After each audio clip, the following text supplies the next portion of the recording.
Assalamualaikum warahmatullahi wabarakatuh. Selamat datang di Medialog, tempat di mana kita mengupas kisah-kisah rumah tangga yang penuh warna. Jangan lupa untuk like, subscribe, dan nyalakan lonceng notifikasinya, supaya kamu nggak ketinggalan cerita-cerita menarik lainnya. Kalau kamu punya pengalaman atau kisah rumah tangga yang ingin dibagikan, tuliskan saja di kolom komentar. Siapa tahu, kisahmu bisa menginspirasi banyak orang.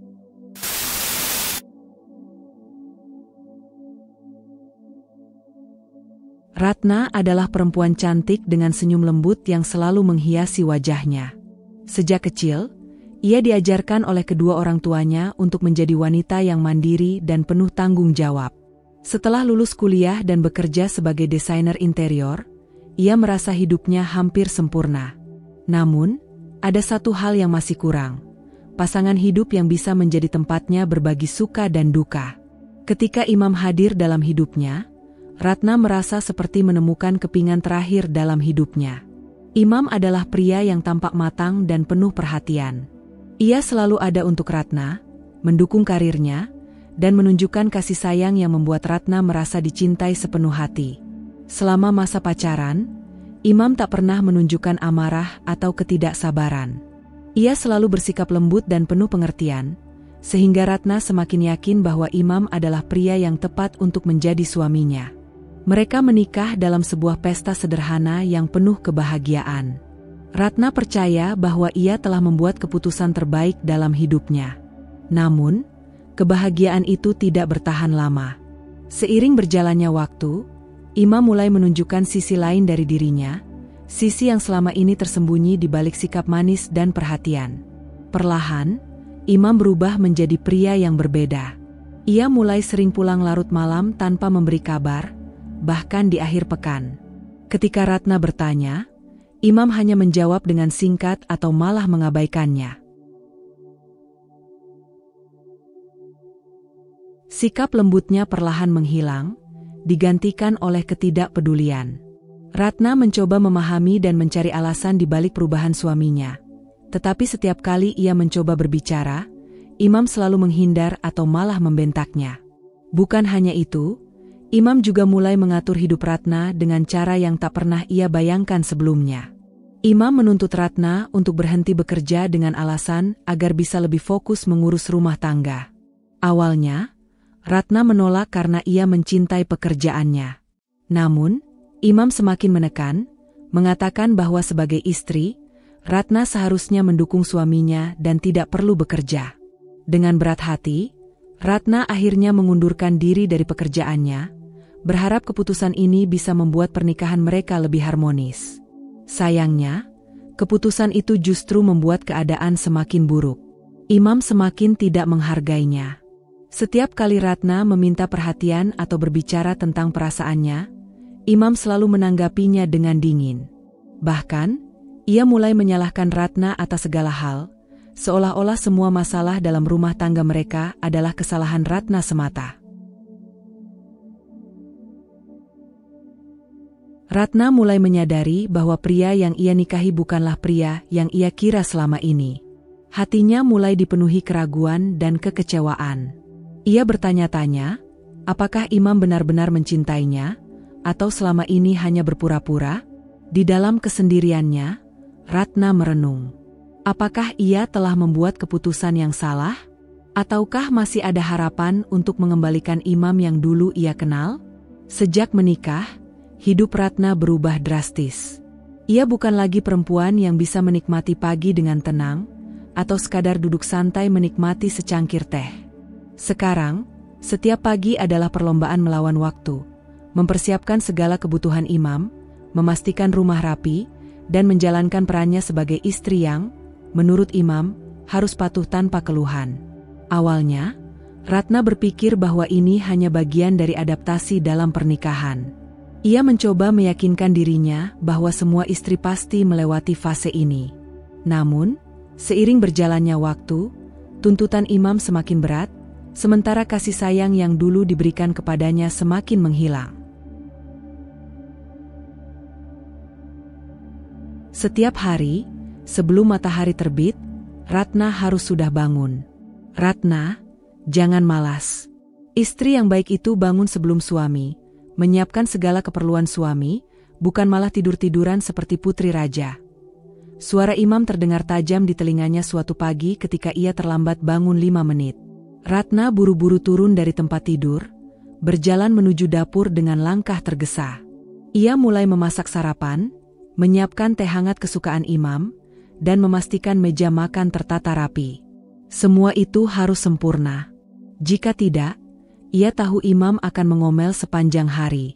Ketika makanan sudah siap, imam duduk di meja makan tanpa sepatah kata. Ia hanya menyantap makanan yang disajikan, tanpa sekalipun mengucapkan terima kasih. Bagi imam, semua ini adalah kewajiban Ratna sebagai istri, bukan sesuatu yang perlu dihargai. Ratna ingin protes, ingin mengatakan bahwa dirinya juga manusia, bukan mesin yang hanya bertugas melayani. Namun, setiap kali ia mencoba mengutarakan isi hatinya, imam selalu punya jawaban yang membungkamnya. Perempuan itu tugasnya di rumah. Kalau kamu nggak mau nurut, berarti kamu istri yang nggak tahu diri, katanya suatu malam ketika Ratna mencoba berbicara soal keinginannya untuk bekerja. Hari demi hari, tugas Ratna semakin bertambah. Selain memasak dan membersihkan rumah, ia juga harus memastikan pakaian imam selalu rapi dan wangi, bahkan memijatnya ketika ia pulang kerja dalam keadaan lelah. Tak ada ruang bagi Ratna untuk mengeluh. Tak ada waktu bagi dirinya untuk beristirahat. Jika imam pulang dan rumah tidak dalam keadaan bersih, ia akan langsung marah. Pernah suatu kali Ratna sakit dan tak sempat membersihkan lantai. Saat imam pulang dan melihat ada debu di meja, amarahnya langsung meledak. Kamu ini ngapain aja seharian? Aku kerja banting tulang buat kamu, tapi rumah aja nggak bisa kamu urus dengan baik. Ratna menunduk, menahan air mata yang hampir jatuh. Tubuhnya masih lemas karena demam, tetapi ia tahu, tak ada gunanya membela diri. Imam tak akan peduli. Seiring berjalannya waktu, Ratna mulai merasa seperti seorang pembantu di rumahnya sendiri. Satu-satunya perbedaan adalah ia tak digaji dan tak punya pilihan untuk berhenti. Hari-hari Ratna terasa seperti sebuah siksaan tanpa akhir. Bukan hanya sekadar menjadi istri, ia merasa seperti seorang pelayan yang tak pernah berhak atas dirinya sendiri. Sejak menikah, tugasnya bukan lagi sekadar mengurus rumah, tetapi juga melayani imam dalam arti yang paling harfiah, seperti seorang raja yang hanya tinggal duduk dan menunggu segalanya dilayani. Pagi-pagi buta, sebelum ayam berkokok, Ratna sudah terbangun. Bukan karena ia ingin, tetapi karena harus. Imam menuntutnya bangun sebelum dirinya. Jika imam membuka mata dan mendapati Ratna masih terlelap, maka yang menunggunya adalah omelan panjang, bahkan makian. Ratna, bangun. Kamu pikir ini hotel? Istri itu harus bangun lebih pagi dari suaminya. Dengan mata berat dan tubuh yang masih lelah, Ratna bangkit dari tempat tidur dan segera ke dapur. Ia memasak sarapan, menyeduh kopi dengan takaran gula yang harus pas sesuai selera imam, dan menyiapkan pakaian kerja suaminya. Semua ini harus dilakukan dengan cepat. Jika terlambat sedikit, hukuman berupa bentakan atau kata-kata kasar akan menunggunya. Ketika semuanya siap, Ratna menghampiri imam yang masih duduk di ruang tamu dengan santai, memainkan ponselnya. "Mas, sarapannya sudah siap," ujar Ratna lembut. Namun, bukannya bergerak ke meja makan, imam justru bersandar malas di sofa dan menjentikan jarinya. "Ambilin makanan ke sini." Ratna menelan ludah. Sudah capek memasak, sekarang harus pula membawakan makanan itu ke hadapan suaminya. Dengan cepat, ia mengambil piring dan membawanya ke sofa. Namun, bukannya menyantap sendiri, imam menatap Ratna dengan tajam. "Suapin." Ratna tertegun. Matanya menatap suaminya, berharap bahwa ia salah dengar. Namun, ekspresi wajah imam menunjukkan bahwa ia serius. "Apa? Kupingmu tuli? Aku bilang suapin." Ratna menahan napas. Lalu dengan tangan gemetar, ia mulai menyuapi imam. Suaminya mengunyah dengan santai, sesekali memainkan ponselnya tanpa sedikit pun rasa canggung. Bagi Imam, semua ini adalah hal yang wajar. Bukankah istri harus melayani suami sepenuh hati? Ketika sarapan selesai, Ratna bergegas merapikan piring. Tapi belum sempat ia melangkah ke dapur, suara Imam kembali terdengar. "Kopinya mana? Aku harus bilang dulu baru kamu siapin." Ratna buru-buru kembali ke dapur, menyiapkan secangkir kopi panas, lalu membawanya ke Imam. Kali ini, ia berharap suaminya akan minum sendiri. Namun, harapannya sirna saat Imam mengangkat dagunya dengan angkuh. "Ayo, suapin kopinya juga." Ratna menahan napas. Tangannya sedikit gemetar saat mengangkat cangkir itu ke bibir Imam. Suaminya menyeruput kopi dengan santai, seolah ini adalah hal yang sangat wajar. Tidak ada waktu untuk dirinya sendiri. Ketika Imam hendak berangkat kerja, Ratna bergegas mengambilkan kemeja dan dasi suaminya. Ia membantu memakaikannya dengan cekatan, lalu merapikan kerah bajunya. Namun, tugasnya belum selesai. Sepatu kerja Imam sudah tersusun rapi di dekat pintu, seperti biasa. Namun, bukannya memakai sendiri, Imam malah mengangkat kakinya sedikit dan menatap Ratna dengan isyarat yang jelas. "Pakaikan sepatuku." Ratna menahan perasaan. Hatinya ingin berteriak, ingin menolak, tapi ia tahu itu tak ada gunanya. Jika ia berani membantah, maka yang akan ia dapatkan hanyalah amarah Imam dan kemungkinan besar kata-kata hinaan yang lebih menyakitkan. Dengan lutut ditekuk, ia berjongkok di depan suaminya, mengambil sepatu itu, lalu menyarungkannya ke kaki Imam. Tangannya sedikit gemetar saat memasangkan kaus kaki, lalu mengikat tali sepatu dengan rapi. "Bagus," gumam Imam puas. Ratna hanya bisa menelan perasaan pahit dalam diam. Di rumah ini, ia bukan lagi manusia. Ia hanyalah tangan dan kaki bagi suaminya, alat yang bertugas memenuhi setiap kebutuhannya tanpa protes.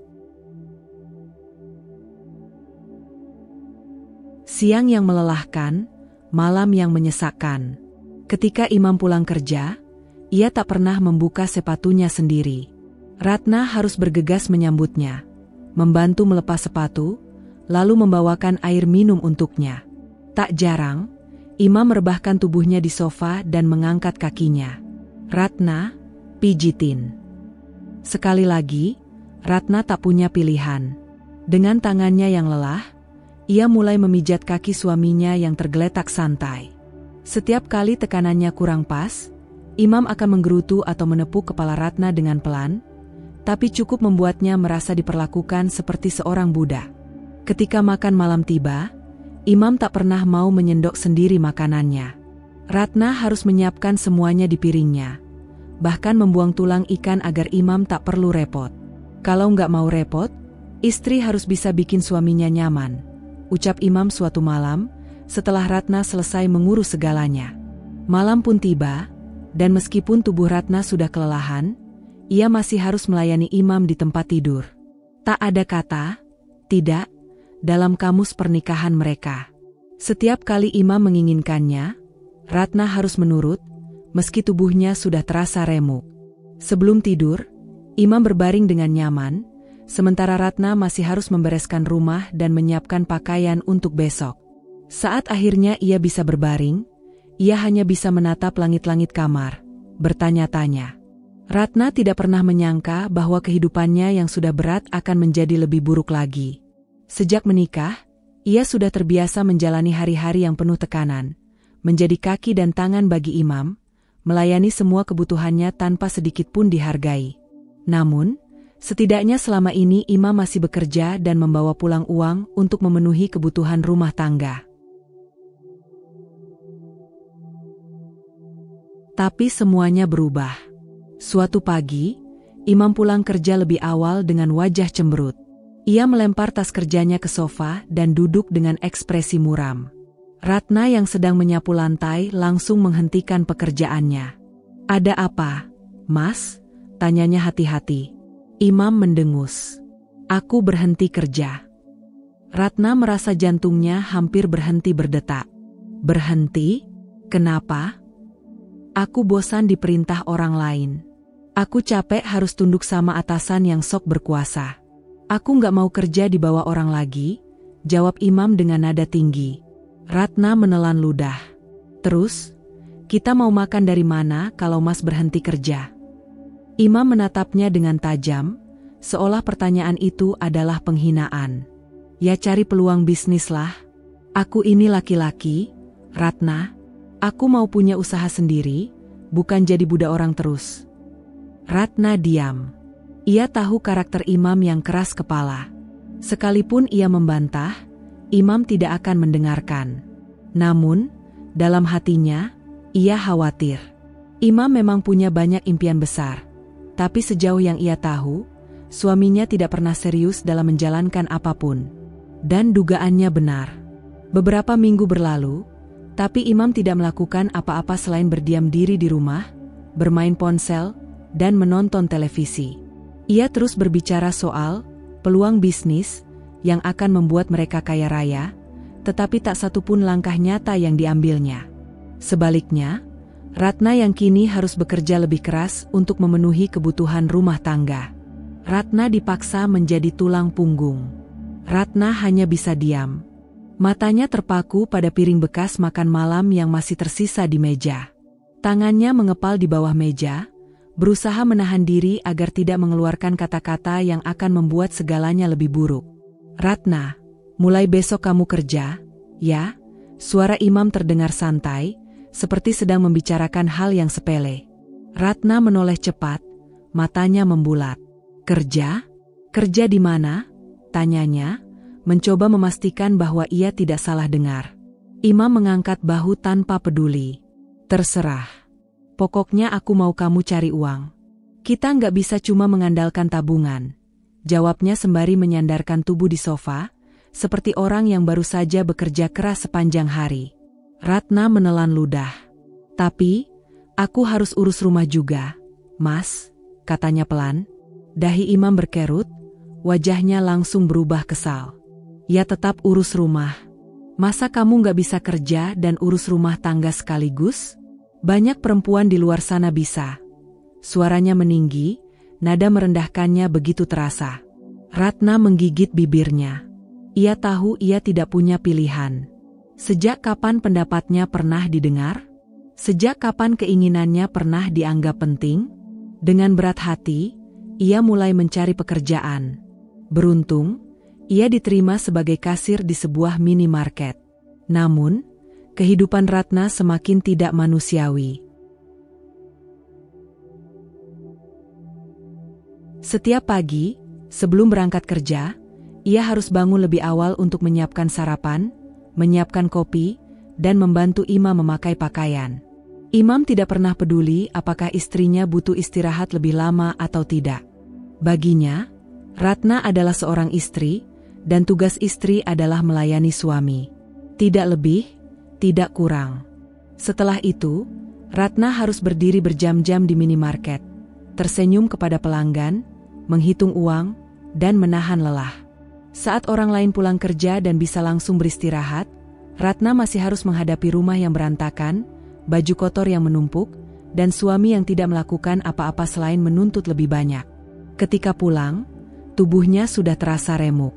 Namun, tidak ada waktu untuk istirahat. Imam tetap menuntutnya untuk memasak, membersihkan rumah, dan melayaninya seperti biasa. Tidak ada belas kasihan. Tidak ada kata terima kasih. Ia mulai meminta Ratna untuk memberikan uang dari gajinya, mengatasnamakan modal usaha. Ratna, kasih aku uang 5 juta. Aku mau mulai usaha kecil-kecilan, pinta Imam suatu malam. Ratna terkejut. Mas, gajiku saja cuma cukup buat bayar listrik, makan, dan kebutuhan sehari-hari. Dari mana aku bisa kasih 5 juta? Imam mendecak kesal. Ya pinjamlah. Kamu ini nggak mau lihat suami sukses, ya? Kalau usaha ini berhasil, kita bisa kaya, Ratna. Ratna ingin menangis. Sudah ia banting tulang, kini ia dipaksa untuk berhutang demi sesuatu yang bahkan belum jelas hasilnya. Namun, Imam tidak menerima penolakan. Dengan berbagai cara, ia memaksa Ratna untuk mencari pinjaman. Dan saat akhirnya Ratna menyerahkan uang itu, Imam hanya menggunakannya untuk membeli barang-barang tidak penting, seperti ponsel baru, pakaian mahal, dan nongkrong dengan teman-temannya. Tak ada bisnis, tak ada usaha. Yang ada hanya Ratna yang semakin tersiksa. Hari-hari Ratna berubah menjadi neraka. Ia bekerja dari pagi hingga sore, lalu harus mengurus rumah hingga malam. Ia nyaris tidak punya waktu untuk dirinya sendiri. Imam semakin banyak menuntut, semakin banyak menyuruh, sementara ia sendiri tidak melakukan apa-apa. Jika Ratna telat pulang karena harus lembur, Imam akan marah. "Ngapain lama-lama di luar? Jangan-jangan kamu selingkuh?" tuduhnya dengan nada tinggi. Jika Ratna tidak memasak karena terlalu lelah, Imam akan membanting piring. Apa gunanya punya istri kalau nggak bisa ngurus suami? Jika Ratna menangis dan mengeluh, Imam hanya tertawa. "Kamu tuh kurang bersyukur. Banyak perempuan lain yang lebih menderita dari kamu." Malam demi malam, Ratna berbaring di tempat tidur dengan air mata yang mengalir tanpa suara. Ia sudah kehilangan harapan. Sudah kehilangan rasa percaya diri.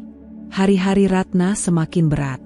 Tidak hanya harus bekerja keras untuk menghidupi rumah tangga, ia juga harus menerima kenyataan bahwa Imam semakin merendahkannya. Suaminya tak pernah berkontribusi dalam keuangan, tak pernah membantu urusan rumah, tetapi tetap merasa dirinya berhak untuk berkuasa atas Ratna. Setiap kali Ratna mengeluh kelelahan atau sekadar mengungkapkan ketidakadilan yang ia rasakan, Imam selalu punya satu jawaban yang sama. Perempuan tetap harus tunduk pada suaminya, biarpun yang cari nafkah itu istri. Ucapan itu selalu diulang-ulang oleh Imam, seakan-akan Ratna adalah seorang budak yang tak punya hak untuk menolak atau membantah. Suatu malam, sepulang kerja, Ratna merasa tubuhnya hampir tumbang karena kelelahan. Sepanjang hari ia berdiri di minimarket, lalu pulang untuk memasak dan mencuci pakaian. Saat akhirnya ia duduk di sofa untuk mengistirahatkan kakinya, Imam malah mendelik marah. "Kamu ngapain duduk-duduk? Udah beres kerjaan rumah?" tanyanya dengan nada tajam. Ratna menghela napas. "Mas, aku capek. Aku kan juga manusia. Bisa nggak aku istirahat sebentar aja?" Namun, Imam malah mendecak sinis. "Manusia apanya? Kamu ini cuma istri. Dan tugas istri itu nurut sama suami. Capek? Itu bukan urusanmu. Kamu kerja itu juga buat keluarga kita, bukan buat orang lain." Ratna hanya bisa menggigit bibirnya, menahan air mata yang hampir jatuh. Setiap kali ia membela diri, Imam selalu menemukan cara untuk membuatnya merasa salah. Seolah-olah meskipun ia sudah bekerja keras, semua itu masih belum cukup di mata suaminya. Suatu kali, Ratna mengutarakan keinginannya untuk mengatur sendiri penghasilannya. "Mas, aku yang kerja, jadi aku mau mengatur uangku sendiri. Aku bisa atur kebutuhan rumah tangga tanpa harus ngasih semuanya ke Mas," ujarnya hati-hati. Namun, Imam langsung tertawa sinis. "Apa? Kamu pikir kamu itu siapa? Istri itu nggak boleh megang uang sendiri, semua harus diatur sama suaminya. Kalau kamu bisa kerja, itu karena aku izinin. Jadi, gaji kamu itu ya harus aku yang kelola." Ratna merasa dadanya sesak. Uang hasil kerja kerasnya sendiri dianggap sebagai milik Imam, sementara ia tidak pernah melihat suaminya berusaha mencari penghasilan. Imam hanya diam di rumah, berlagak sibuk dengan bisnisnya yang tak pernah jelas, tapi tetap merasa berhak atas jerih payah Ratna. Dan yang lebih menyakitkan, Imam tak pernah berterima kasih. "Bukan aku yang harus berterima kasih sama kamu, tapi kamu yang harus bersyukur masih punya suami." Semakin lama, Imam mulai bertingkah seakan dirinya adalah penguasa rumah tangga yang tak bisa disentuh. Ia semakin sering merendahkan Ratna, bahkan di depan orang lain. Suatu hari, saat ada teman-teman Imam yang datang berkunjung, ia dengan santainya membicarakan Ratna seolah istrinya hanyalah seorang pembantu. "Perempuan itu kalau dikasih kebebasan, jadi kebanyakan gaya. Untung istri gue masih gue bisa atur, nggak macem-macem. Yang penting gue kasih makan, kasih tempat tinggal, Ya harusnya dia nurut aja, katanya sambil tertawa. Ratna yang saat itu sedang membawakan minuman untuk tamu, hanya bisa menundukkan kepala. Hatinya terasa diremas. Setelah para tamu pulang, Ratna memberanikan diri untuk protes. "Mas, kenapa bicara kayak gitu tentang aku di depan orang lain? Aku ini istri Mas, bukan budak." Namun, Imam hanya tertawa. "Budak apanya? Aku ini suami kamu. Kamu harus tahu tempat." Perempuan yang baik itu nggak banyak protes, nggak banyak nuntut. "Udah, jangan banyak ngomong." Air mata Ratna jatuh malam itu, tapi Imam tidak peduli. Baginya, Ratna hanyalah seseorang yang harus patuh. Seseorang yang harus selalu tunduk, tak peduli seberapa keras ia bekerja. Hari-hari Ratna kini terasa seperti siklus neraka yang tiada habisnya. Pagi-pagi buta, ia bangun lebih awal untuk menyiapkan sarapan dan menyeduh kopi untuk Imam, yang masih mendengkur santai di kamar. Setelah semuanya siap, ia harus berangkat kerja dengan tubuh lelah dan hati yang kosong. Di tempat kerja, ia harus berdiri selama berjam-jam, menghadapi pelanggan, menghitung uang, dan menyusun barang-barang di rak. Setiap detik ia berharap bisa pulang dan beristirahat sejenak. Namun, begitu ia melangkahkan kaki ke dalam rumah, harapan itu langsung sirna. Imam duduk dengan santai di ruang tamu, bersandar di sofa dengan ponsel di tangan. Aroma rokok memenuhi udara, dan bekas bungkus makanan tercecer di meja. Televisi menyala dengan volume keras, menayangkan acara favoritnya. Ratna melepas sepatu dengan lelah dan menaruh tasnya di meja. Namun sebelum ia sempat menarik napas panjang, suara Imam langsung menggema. "Masak sana, aku lapar." Ratna menoleh, menatap Imam yang bahkan tidak repot-repot menoleh kepadanya. "Mas, aku capek banget hari ini," ujarnya lirih. Imam mendengus, menurunkan ponselnya. "Capek apanya? Aku di rumah aja juga capek. Kamu itu perempuan, tugas kamu ya urus rumah. Jangan malas." Ratna meremas jemarinya. Setiap hari Imam hanya duduk-duduk, sibuk memberi perintah, sementara ia harus bekerja mencari nafkah sekaligus melayani suaminya seperti seorang budak. "Tapi mas kan gak ngapa-ngapain seharian, kenapa gak masak sendiri?" tanyanya, mencoba menekan amarahnya. "Brak!" Imam membanting gelas di atas meja, wajahnya penuh kemarahan. "Kamu ngebantah aku? Dengar ya, perempuan itu harus nurut sama suami. Jangan sok pintar." Ratna mengepalkan tangannya. Tubuhnya gemetar, bukan karena takut, tetapi karena marah. Sejak menikah, ia selalu bersabar. Ia mengalah, ia menuruti semua keinginan Imam, berharap suaminya akan berubah. Namun, semakin lama, Imam semakin menjadi-jadi. Ia bukan hanya malas dan tak bertanggung jawab, tetapi juga tak punya sedikitpun rasa empati. Tanpa berkata apa-apa lagi, Ratna menyeret kakinya ke dapur. Ia memasak dengan gerakan cepat, mengiris bawang dengan tenaga berlebih hingga pisaunya hampir mengenai jarinya sendiri. Amarah menggelegak di dadanya, namun ia tidak bisa berbuat apa-apa. Saat akhirnya ia menyajikan makanan di meja, Imam hanya meliriknya sekilas sebelum kembali fokus pada ponselnya. Tanpa ucapan terima kasih, tanpa sedikit pun penghargaan. Ratna duduk di sudut meja, menatap makanan yang baru saja ia masak dengan pandangan kosong. Tangannya masih bergetar, sisa dari amarah yang terus ia tekan.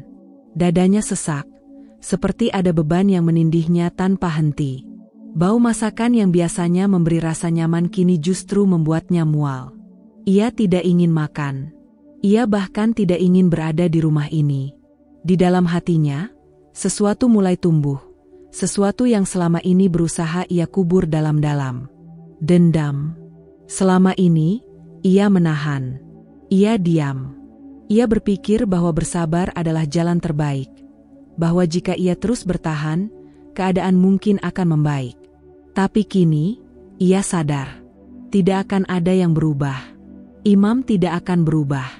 Tidak peduli seberapa keras ia berusaha, seberapa sabar ia menunggu, seberapa banyak ia berkorban.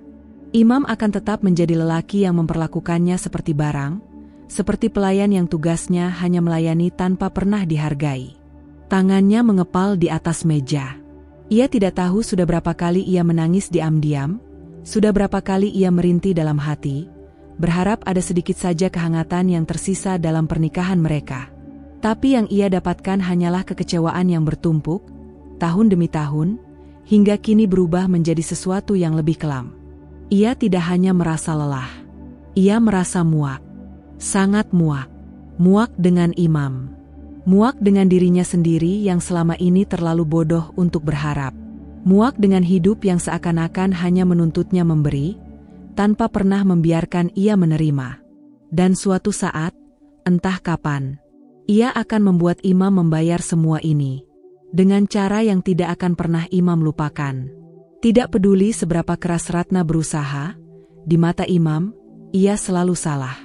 Setiap keluhan yang keluar dari bibirnya dianggap sebagai bentuk pembangkangan, setiap ucapan protesnya dianggap sebagai wujud ketidakpatuhan.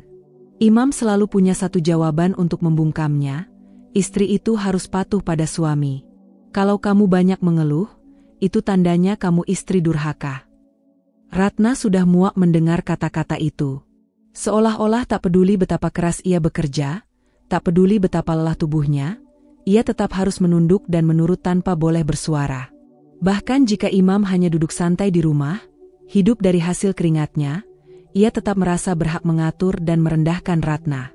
Namun, puncaknya terjadi saat Ratna mendapat tugas dinas keluar kota selama 2 hari. Ini adalah kesempatan langka yang bisa membantunya berkembang di pekerjaannya. Namun, begitu ia memberitahu Imam, suaminya langsung berwajah masam. "Kamu mau pergi? Terus aku di rumah gimana?" tanya Imam dengan nada tajam. Ratna berusaha bersikap tenang. "Mas, aku cuma pergi 2 hari. Aku kerja buat kita juga, Mas. Semua kebutuhan rumah tangga kan aku yang biayain," jawabnya dengan hati-hati. Namun, Imam malah mendengus. Istri yang baik itu nggak ninggalin suaminya. "Kamu ini makin kurang ajar." Ratna ingin berteriak. Bagaimana bisa Imam berkata seperti itu?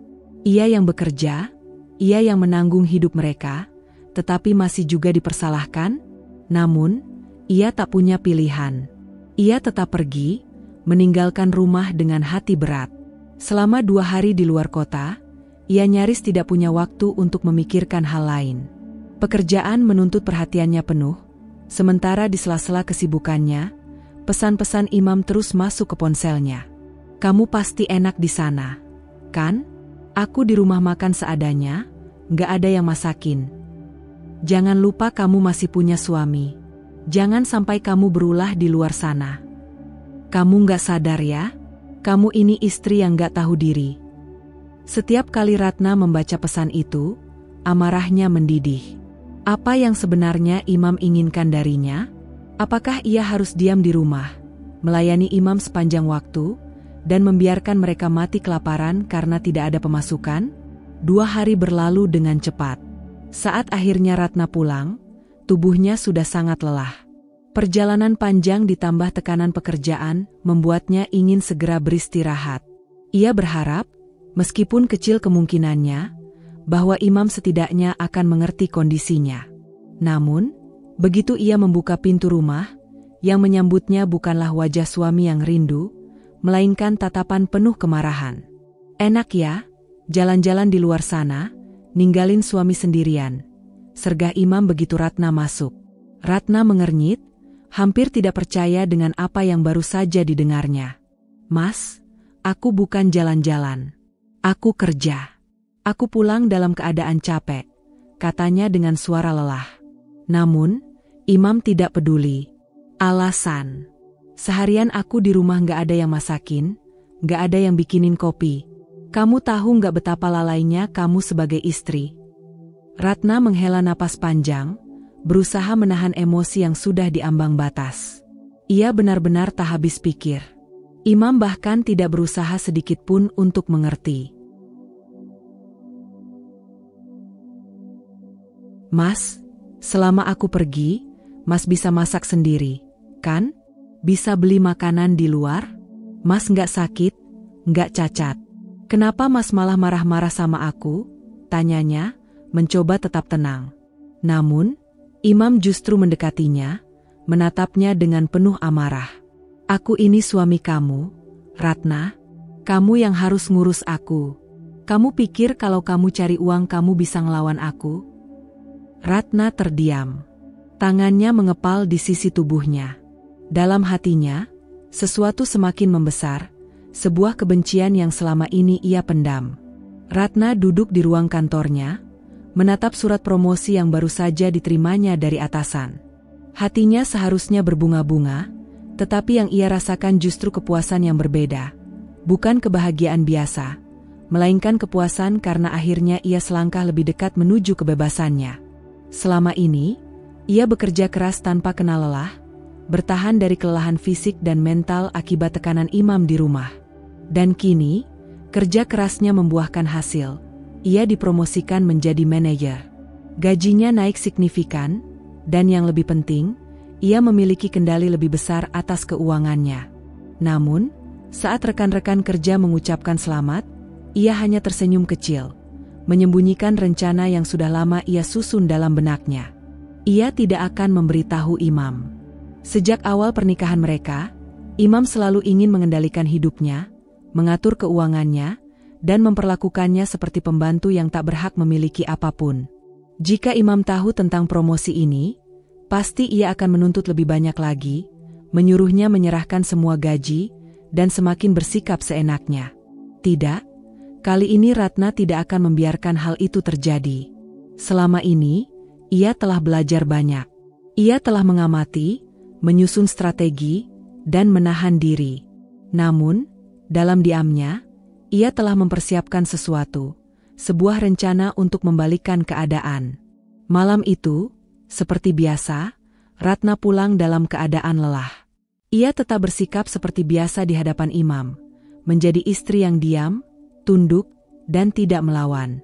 Saat ia masuk rumah, Imam sudah duduk santai di sofa dengan televisi menyala. Di meja ada bekas bungkus makanan yang berserakan, tanda bahwa suaminya tidak melakukan apapun seharian. Begitu melihat Ratna, alih-alih menyambutnya dengan senyum, Imam malah mengerutkan dahi. "Mana kopi?" tanyanya tanpa basa-basi. Ratna menahan diri untuk tidak menunjukkan ekspresi kesal. Ia hanya tersenyum kecil, lalu berjalan ke dapur untuk menyeduh kopi. Di dalam kepalanya, pikirannya berputar. Sebentar lagi, Imam. Sebentar lagi kau akan merasakan akibat dari semua perlakuanmu. Saat ia kembali dengan secangkir kopi, Imam menyesapnya tanpa mengucapkan terima kasih. "Besok kamu jangan pulang telat. Aku bosan makan sendiri terus," katanya tanpa peduli bagaimana harinya di kantor. Ratna hanya mengangguk. Ia tidak akan memberitahu bahwa jabatannya kini lebih tinggi dari suaminya. Ia tidak akan mengatakan bahwa dengan gajinya sekarang, ia bisa meninggalkan Imam kapan saja. Namun, meninggalkan saja tidak cukup. Ia ingin Imam merasakan bagaimana rasanya kehilangan segalanya. Salah satu langkah awal dalam rencananya adalah memastikan bahwa Imam tidak bisa lagi menguasai uangnya. Sejak dulu, suaminya selalu menuntut agar semua gajinya diberikan kepadanya dengan alasan bahwa suami harus mengatur keuangan rumah tangga. Namun, kini Ratna mulai menabung secara diam-diam di rekening terpisah yang tidak diketahui Imam. Setiap bulan, ia menyisihkan sebagian besar gajinya ke rekening tersembunyi. Jika sebelumnya ia selalu menyerahkan uang kepada Imam, kali ini ia hanya memberikan sebagian kecil, cukup untuk membuat Imam tidak curiga. "Mas, bulan ini pemasukan kantor agak seret. Bonus nggak cair?" ucapnya suatu malam saat Imam meminta uang lebih banyak. Imam menggerutu, tetapi ia tidak punya pilihan selain menerima. Ia memang pemalas dan suka menuntut, tetapi ia tidak cukup cerdas untuk mencari tahu kebenarannya. Ratna tersenyum dalam hati. Sedikit demi sedikit, ia mulai mengumpulkan kekuatan. Malam itu, hujan turun deras, mengetuk-ngetuk genting rumah dengan suara yang menggema. Ratna baru saja pulang dari kantor dengan langkah mantap. Tidak ada lagi kelelahan yang sama seperti dulu. Tidak ada lagi ketakutan. Ia tahu malam ini akan menjadi malam yang berbeda. Di ruang tamu, Imam duduk dengan santai seperti biasa. Kakinya bertumpu di meja, ponsel di tangan, dan wajahnya tanpa ekspresi peduli. Sisa bungkus makanan berceceran di lantai, dan di sudut meja, ada beberapa kertas berserakan, catatan tentang usaha yang katanya ingin ia jalankan. Begitu melihat Ratna, Imam langsung berbicara tanpa menoleh. Kamu pulang juga akhirnya. Aku udah lapar dari tadi. Masak sana. Ratna tidak langsung menjawab. Ia hanya menatap Imam, lalu menaruh tasnya di meja dengan perlahan. Mas, panggilnya. Imam akhirnya menoleh, mengerutkan dahi karena nada suara Ratna terdengar berbeda. Apa? Ratna menegakkan tubuhnya. Kali ini, ia tidak akan lagi menundukkan kepala. Ia tidak akan lagi menggigit bibir dan menerima semua perlakuan Imam dengan diam. Aku nggak akan masak malam ini. Aku capek. Imam tertawa sinis. Capek? Capek apanya? Kerja di kantor doang kok banyak alasan? Istri itu nggak boleh males. Ratna tersenyum kecil, tetapi senyumnya penuh kebencian. Mas juga nggak kerja sama sekali, tapi nyuruh-nyuruh terus. Mas nggak merasa malu? Tawa Imam langsung menghilang. Ia menatap Ratna dengan tajam, lalu bangkit dari sofa. Kamu mulai kurang ajar, ya? Aku ini suami kamu. Kamu harus nurut. Bentaknya, Ratna tetap berdiri tegak. Kali ini, ia tidak akan takut. Buat apa aku nurut sama orang yang gak mau berusaha? Ia balas dengan suara dingin.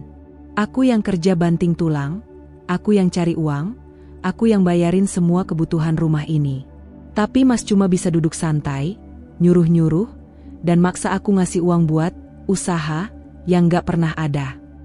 Imam membanting ponselnya ke sofa. Jaga omonganmu, Ratna. Aku ini kepala rumah tangga. Kepala rumah tangga yang kerjaannya cuma minta-minta uang dari istrinya. Ratna mendengus. Aku udah capek, Mas. Aku nggak akan kasih uang sepeser pun buat Mas lagi. Kalau Mas mau duit, kerja sendiri. Mata Imam membelalak. Tangannya mengepal. Kamu ini istri macam apa? Istri itu harus nurut sama suami. Semua yang kamu hasilkan itu hak aku. Ratna tertawa, tawa yang tajam dan penuh sindiran. Hak? Hak apanya? Mas nggak ngasih aku nafkah sepeser pun sejak awal pernikahan. Mas nggak kerja, Mas nggak punya penghasilan. Tapi nuntut terus? Dari mana haknya? Imam melangkah mendekat dengan wajah merah padam. Kamu mau melawan aku? Hah? Ratna tidak mundur. Ia justru menatap Imam dengan mata penuh keberanian. Bukan cuma melawan, Mas, katanya dengan suara tenang namun berbahaya. Aku mau meninggalkan Mas. Aku mau cerai. Imam terdiam seketika. Apa? Suaranya melemah, seolah tidak percaya dengan apa yang baru saja didengarnya. Ratna mengangkat dagunya sedikit. Aku mau cerai. Ruangan itu terasa mencekam. Hanya suara hujan di luar yang terdengar. Imam menatap Ratna, mencari tanda-tanda keraguan di wajah istrinya. Namun, yang ia temukan hanyalah keteguhan. Kali ini, Ratna serius. Ratna, jangan bercanda. Kamu mau pergi kemana? Kamu nggak akan bisa hidup tanpa aku. Imam mencoba tersenyum sinis, tetapi suaranya terdengar goyah. Ratna tersenyum tipis. Justru aku akhirnya bisa hidup kalau tanpa Mas. Ia mengambil tasnya kembali, lalu berjalan ke kamar. Imam masih berdiri terpaku di ruang tamu, seolah otaknya belum mampu memproses situasi ini. Namun, Ratna tidak peduli. Di dalam kamar, ia menarik koper yang telah lama ia persiapkan. Isinya sudah lengkap, baju, dokumen penting, dan barang-barang yang benar-benar ia butuhkan. Selama ini, ia telah merencanakan segalanya. Ia tahu Imam tidak akan pernah berubah, dan sekarang adalah waktunya untuk pergi. Saat ia keluar dari kamar dengan koper di tangan, Imam baru sadar sepenuhnya bahwa ini bukan ancaman kosong. Kamu beneran mau pergi? Kamu serius? Imam bertanya, suaranya tak lagi penuh amarah, tetapi penuh kepanikan. Ratna menatapnya sebentar, lalu tersenyum. Ya, Mas. Aku serius. Terima kasih untuk pelajaran hidupnya. Tanpa menunggu jawaban, ia melangkah menuju pintu. Ratna, jangan pergi. Kita bicarakan dulu. Namun, Ratna tidak menoleh. Ia membuka pintu, membiarkan udara malam yang dingin menyapu wajahnya. Hujan masih turun, tetapi kali ini, ia tidak merasa takut. Untuk pertama kalinya dalam hidupnya, ia merasa benar-benar bebas. Hidup Imam berubah drastis setelah Ratna pergi. Selama bertahun-tahun, ia terbiasa hidup dengan nyaman tanpa harus bekerja, hanya duduk di rumah dan menyuruh Ratna melakukan segalanya. Namun, kini, tidak ada lagi Ratna yang menanggung hidupnya. Tidak ada lagi wanita yang akan menyodorkan uang setiap kali ia menginginkannya. Tidak ada lagi makanan yang tersedia di meja, tanpa ia perlu berusaha sedikit pun. Pada awalnya, Imam masih mencoba bertahan dengan egonya. Ia berpikir bahwa Ratna akan kembali, bahwa perempuan itu hanya sedang emosi dan akan menyesali keputusannya. Namun, hari demi hari berlalu, dan kenyataan mulai menamparnya. Ratna tidak kembali. Bahkan, ia sama sekali tidak memberi kabar. Imam mulai merasakan perutnya keroncongan lebih sering. Tidak ada makanan yang tersedia secara ajaib seperti dulu. Ia mencoba memasak, tetapi ternyata lebih sulit dari yang ia kira. Makanan yang ia buat selalu gosong atau terlalu asin, membuatnya semakin frustrasi. Ia mulai kehabisan uang.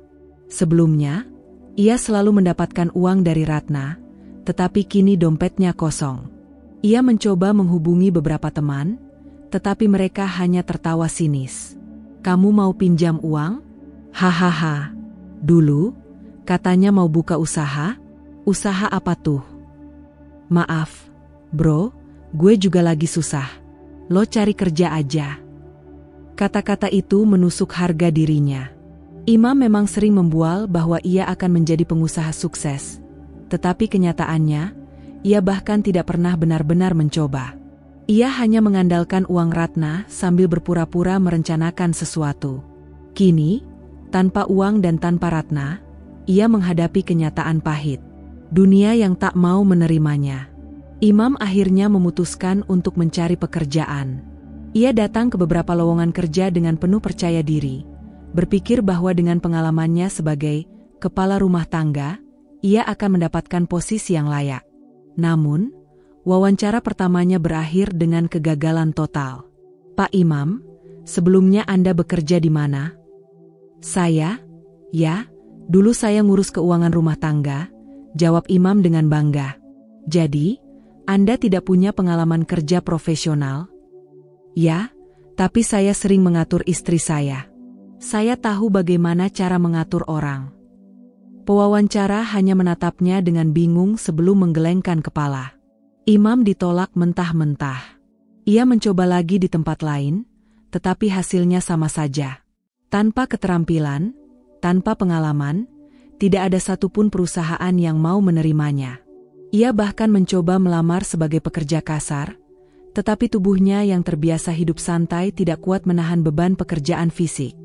Setelah 1 hari mencoba menjadi buruh di proyek bangunan, ia pulang dengan tubuh pegal dan tangan penuh lecet. Esoknya, ia tidak kembali lagi.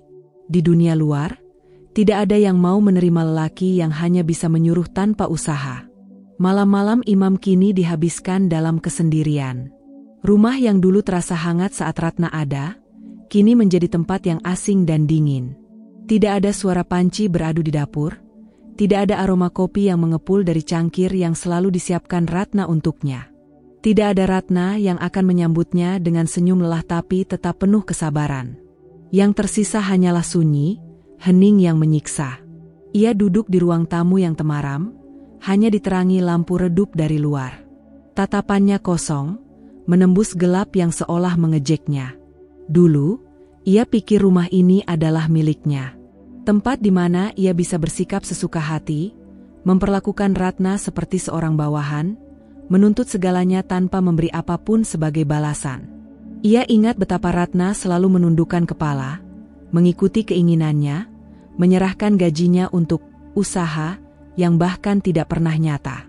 Saat itu, ia merasa berhak. Ia merasa menjadi suami berarti memiliki kuasa mutlak. Namun, kini semuanya berbalik.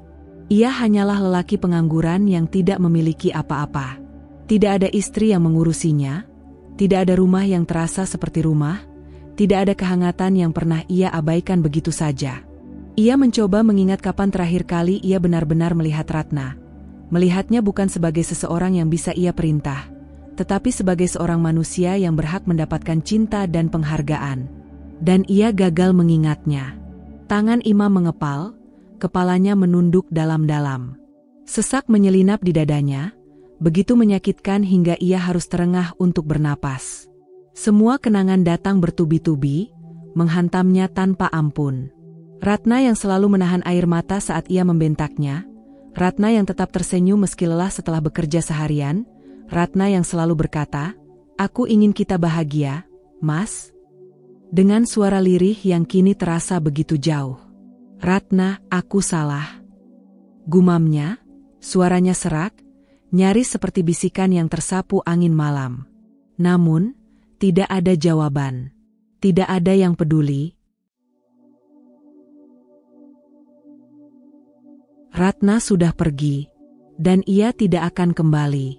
Imam menutup wajahnya dengan kedua tangan.